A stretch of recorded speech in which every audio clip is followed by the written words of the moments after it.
Can't believe we have to use this thing.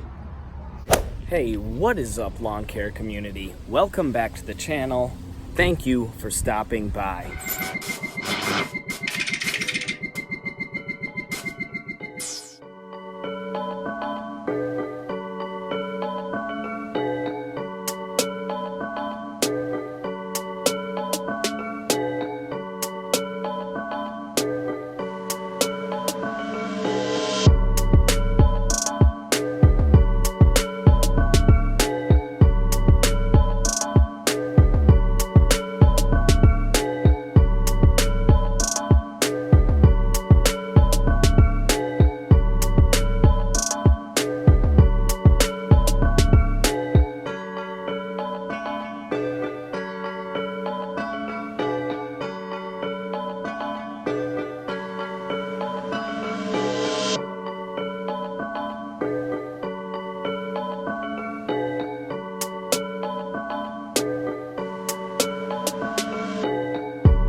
So in today's video, we have a special treat for you guys, and it's actually sad for me, but good for you guys, because I have my 48 Scag V1 in the shop. It has a hydraulic problem.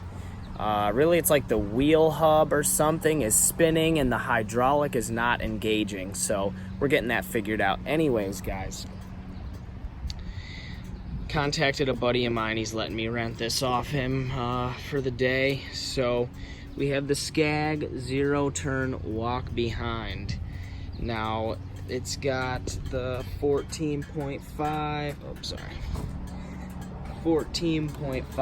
Kawasaki FS 481B.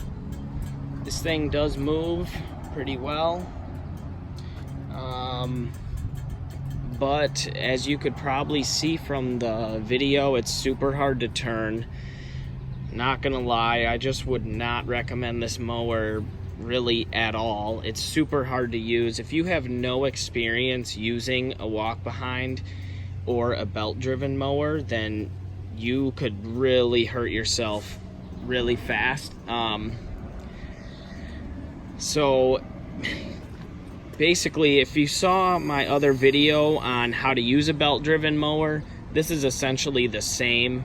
You're going to squeeze here for the brake, and also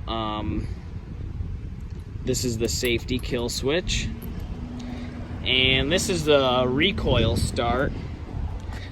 So you gotta pull that to get it started. But yeah, this is the backup mower for the day. These sulky wheels, got a garbage truck down the street. These sulky wheels make you feel like you're riding like skis or something. I don't know, I'm not a skier, but man, these things I feel like would tear your knees up over time.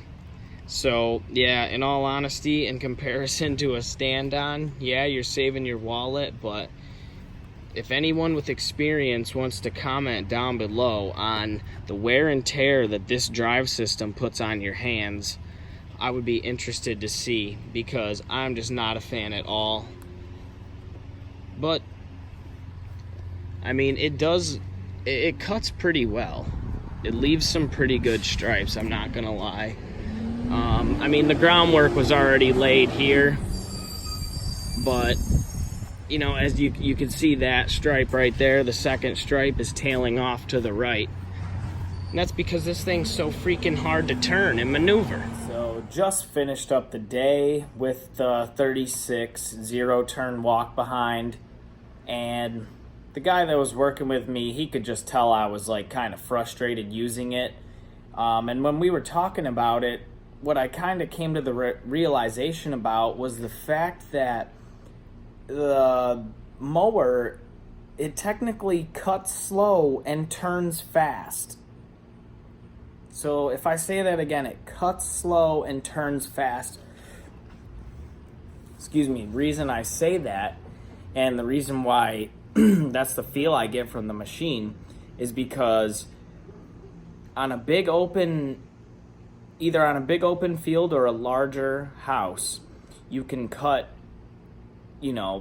fast. So I put the speed all the way up to 7. But then when I'm going into the turns with this machine, it just absolutely, it's way harder to slow down. And my hands are freaking killing me right now. And I have used this mower in the past, so I already kind of knew what to expect from it. But today, for some reason, my hands are hurting more than they have in the past with this machine. And to be honest, I just don't think it's a good investment. Yes, it cuts grass, it lays decent stripes, the machine does its job, but for the most part, I'm recommending a stand-on above and beyond. A stand-on is just twice the machine, twice as efficient. The constant shaking and rattling from the sulky wheels is another issue. And then with this machine as well, being a recoil start, it's just extremely difficult to get going and maneuver back onto your trailer, and then your sulky wheels are just hanging out underneath when you're loading and unloading. So I would not recommend this mower, although hopefully the video shows, I don't know, at least the upside of it does work. It's fast. It can be fast, but it's not very user-friendly. You better have someone that knows what they're doing on it. Or when you're training someone, I highly recommend open field first. You show them how to use it, because the drive system is just insane to me personally. You let go and it technically accelerates. Obviously, the kill switch, once you release off, it will die. The machine will die out, but on that initial, when you start to release, if you're not really sure how to operate the machine, you could have it, on 7 or a higher speed, and when you release that tension, it accelerates.